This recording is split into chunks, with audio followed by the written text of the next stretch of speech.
السلام علیکم ورحمۃ اللہ وبرکاتہ۔ بسم اللہ الرحمن الرحیم۔ عبداللہ رینول کے قبول اسلام کی سچی کہانی۔ میرا نام عبداللہ رینول ہے۔ میں البانوی النسل مقدونیہ کا باشندہ ہوں اور میں اس وقت بیلجیم میں زیر تعلیم ہوں۔ بہت سے دوسری لوگوں کی طرح میں بھی قادیانیت کے دجالی دجل میں پھنس گیا۔ دراصل لوگوں کی ایک قلیل تعداد کو ہی قادیانیت کے جھوٹے ہونے کا علم ہے، کیونکہ مشرقی پنجاب میں بسنے والے مسلمان کمیونسٹ حکومتوں کے زمانے میں مذہبی آزادی سے قطعاً محروم تھے اور ان کے لیے مذہبی تعلیم کا حصول ممکن نہ تھا۔ اس لیے وہ اپنی کم علمی کی بنا پر قادیانیت کا آسان ہدف ہیں۔ یہ سب بتانے کا مقصد یہ ہے کہ میں بنیادی طور پر مشرقی یورپ کا باشندہ ہونے کی بنا پر قادیانیت کے جھوٹا ہونے سے لا علمی کے سبب قادیانیت کے خلاف مزاحم نہ ہو سکا۔ 2000 میں ایک قادیانی نے فتنہ قادیانیت کو اسلام کا ایک فرقہ کہتے ہوئے مجھے متعارف کروایا۔ اس قادیانی طالب علم نے مجھے بتایا کہ قادیانی مشن ہاؤس میں قادیانیت کے بارے میں البانوی زبان میں کئی کتب موجود ہیں۔ چونکہ میں نے اپنے بیلجیم میں ہونے کی بنا پر ایک طویل عرصے سے اپنی زبان البانوی میں کتب نہیں پڑھی تھی، اس لیے زیادہ تر اپنی مادری زبان کو پڑھنے کے مواقع دستیاب ہونے کی فطری دلچسپی کی بنا پر میں البانوی زبان میں قادیانی لٹریچر کی طرف راغب ہوا۔ فی الواقع اس طور پر نوجوانوں کو قادیانی ڈاکٹروں سے رابطہ کے لیے آمادہ کیا جاتا تھا۔ ان ڈاکٹروں کو اپنے مشرقی یورپ کے مسلمان نوجوانوں کی مذہبی حالت سے خصوصی واقفیت کی بنا پر مشرقی یورپ کے مسلمان نوجوانوں کی برین واشنگ کا خصوصی مہارت حاصل بھی تھی۔ یہاں میں یہ وضاحت کرتا چلوں کہ قادیانی مشن کے ساتھ منسلک افراد اپنی مذکورہ بالا تمام تر مہارت کے باوجود مغربی یورپ میں مقیم مشرقی یورپ کے مسلمانوں میں اپنے مذہب کی اشاعت میں قطعاً ناکام رہے ہیں۔ میں قادیانی مذہب کو اسلام کا فرقہ سمجھ کر اسے قبول کرنے والے مسلمان بھی اس کے علیحدہ اور جھوٹا مذہب ہونے کی آگاہی پر اسے ترک کر دیتے ہیں، حتیٰ کہ میں بھی صرف 5 ماہ ان میں شامل رہا۔ اس تفصیل میں جائے بغیر کہ مجھے کیسے پھنسایا گیا، میں یہ ضرور بتانا چاہوں گا کہ میں ان کے جال سے کیسے نکلا۔ مجھے یہ احساس ہونے لگا تھا کہ میں کسی خطرناک قسم کے جال میں پھنس چکا ہوں۔ قادیانیت کی اصطلاحوں سے تدریجاً واقفیت کی بنا پر قادیانیت کے بارے میں میری معلومات میں اضافہ ہونے سے مجھ پر واضح ہونا شروع ہو گیا کہ کچھ تو گڑبڑ ہے۔ نہ ہی مجھے قادیانیوں میں ان کے بانی کی موت کے فوراً بعد تفریق کے بارے میں کچھ علم تھا، اور نہ میں یہ جانتا تھا کہ قادیانی مسلمانوں کے اصلی دشمن یہودیوں کے ساتھ بھائی چارہ رکھتے ہیں۔ مجھے بعد میں علم ہوا کہ قادیانیوں کے نزدیک یہودی غیر قادیانی مسلمانوں کی نسبت بہتر لوگ ہیں، جبکہ وہ غیر قادیانی مسلمانوں کو کافر گردانتے ہیں۔ قادیانیوں کے نزدیک ایک غیر قادیانی مسلمان کی اقتداء میں نماز بھی ادا نہیں کی جا سکتی۔ میں یہ سمجھنے سے قاصر تھا کہ حضرت عیسیٰ علیہ السلام حضرت عیسیٰ علیہ السلام کو ہلاک کرنے کی کوشش کرنے والے اور ہمارے پیارے نبی محمد مصطفیٰ صلی اللہ علیہ وسلم کے ساتھ جنگ کرنے والے یہودی اپنے آپ کو مسلمان کہلوانے والے کسی گروہ کے لیے پسندیدہ کیسے ہو سکتے ہیں، خصوصاً جب قرآن میں اللہ تعالیٰ نے واضح طور پر قرار دیا ہے کہ یہودی اسلام کے دشمن ہیں۔ قادیانی لٹریچر کے مطالعے سے یہ بات بھی میرے علم میں آئی کہ قادیانیوں کے انگریزوں سے ہمیشہ بہت اچھے تعلقات رہے ہیں۔ قادیانیت کے بانی انجہانی مرزا غلام احمد کے بیٹے نے اپنی کتاب دعوت الامیر میں اس بات کا خصوصی طور پر ذکر کیا ہے کہ اس کے باپ نے پہلی جنگ عظیم میں انگریزوں کی فتح کے لیے دعا کی تھی۔ انگریز بر صغیر پاک و ہند میں بطور استعماری قوت کے داخل ہوئے تھے۔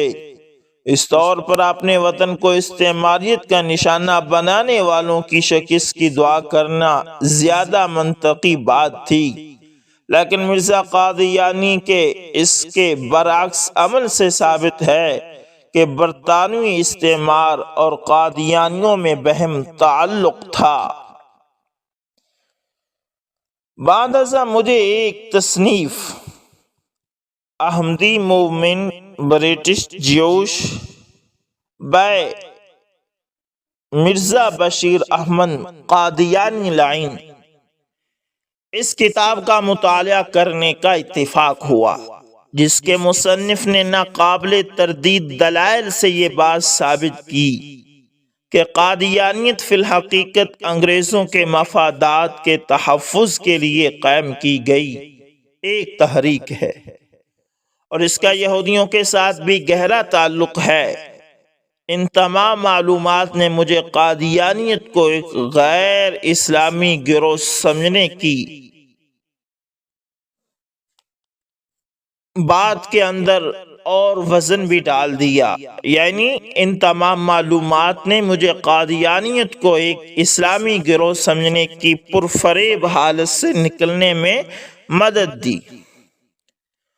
قرآن مجید میں ارشاد خداوندی ہے، جس کا ترجمہ یہ ہے: اے ایمان والو، نہ بناؤ یہود اور نصارہ کو اپنا دوست و مددگار، وہ آپس میں ایک دوسرے کے دوست ہیں، اور جس نے دوست بنایا انہیں تم میں سے، سو وہ انہی میں سے ہے۔ بے شک اللہ تعالی ہدایت نہیں دیتا ظالم قوم کو۔ قادیانی بننے سے 6 ماہ قبل میں نے ایک واضح خواب دیکھا۔ اس خواب میں نے نبی کریم صلی اللہ علیہ وسلم، مصطفیٰ احمد مجتبیٰ صلی اللہ علیہ وسلم کی زیارت کی۔ ان کے بتلائے بغیر ہی مجھے یقین تھا کہ وہ پیغمبر اسلام صلی اللہ علیہ وسلم ہی ہے۔ میں خود کو بڑا خوش نصیب محسوس کر رہا تھا۔ مجھے یقین سا تھا کہ مجھے کوئی اچھی خبر دی جائے گی۔ میں نے اس سے قبل ایسا واضح خواب نہیں دیکھا تھا۔ ہمارے پیارے نبی صلی اللہ علیہ وسلم، آپ علیہ السلام نے چند عمودی سرمئی لائنوں والا خوبصورت سفید لباس زیب تن کر رکھا تھا۔ ان کے گیسو دراز اور چہرہ انور بہت پیارا تھا۔ انہوں نے میری مادری زبان البانوی میں مجھے بشارت دی۔ اس کے لیے آپ صلی اللہ علیہ وسلم نے لفظ گارتھ استعمال کیا۔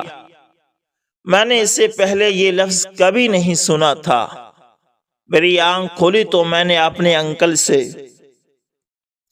جو اپنے کام پر جا رہے تھے، اس لفظ گارتھ کے معنی دریافت کیے۔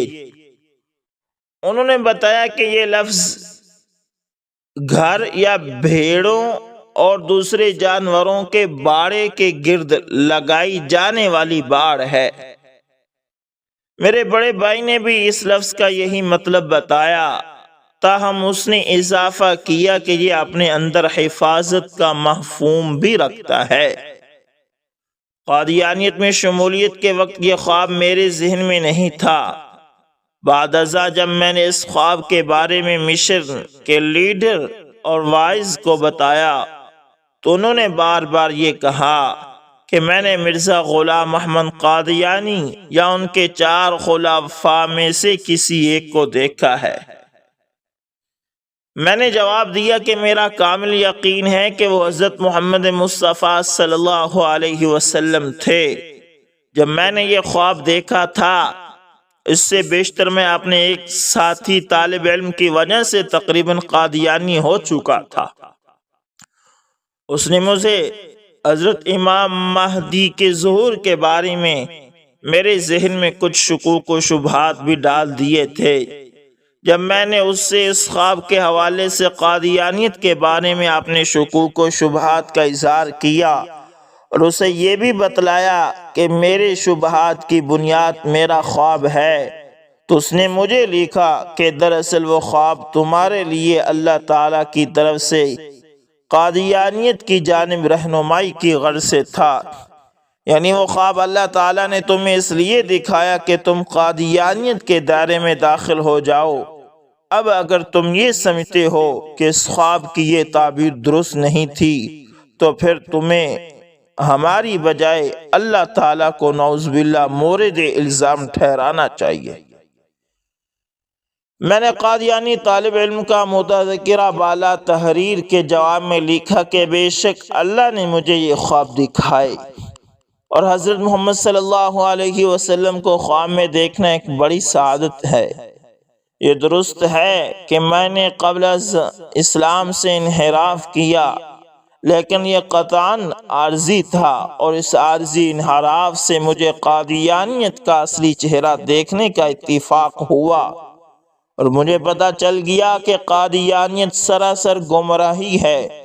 اس طور یہ میرا مقدر تھا کہ میں تمہارے حلقہ میں شامل ہو جاؤں، اور مجھے یقینی طور پر یہ پتہ چل جائے کہ قادیانیت مطلقاً غلط ہے۔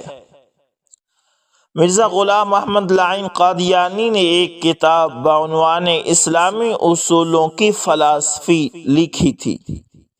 جب میں نے قادیانی مبلغوں سے قادیانی مذہب کے بانی کی لکھی ہوئی کچھ کتب فراہم کرنے کی درخواست کی، تو شورا کے صدر نے مذکورہ بالا کتاب پڑھنے کی تجویز دی۔ اللہ کی رحمت سے اس چھوٹی سی کتاب نے اسلامی اصولوں کو توڑ مروڑ کر پیش کرنے والے کذاب کی نشاندہی کے لیے کافی مواد فراہم کیا۔ اس کتاب کے انگریزی ترجمے میں سورۃ التکاثر کی 8 آیات ہیں۔ مرزا غلام احمد قادیانی نے جان بوجھ کر اپنی ذاتی تشریح کو تقویت پہنچانے کے لیے آیات قرآنی کا غلط ترجمہ کیا ہے۔ بلکہ آخر میں انہوں نے تم اپنے اعمال سے جہنم کو جان جاؤ گے اس کا اضافہ کیا ہے۔ ایسا کرنا ایک خوفناک جرم ہے۔ قرآن پاک میں تحریف کرنے کا جرم کوئی بہت ہی ظالم شخص کر سکتا ہے۔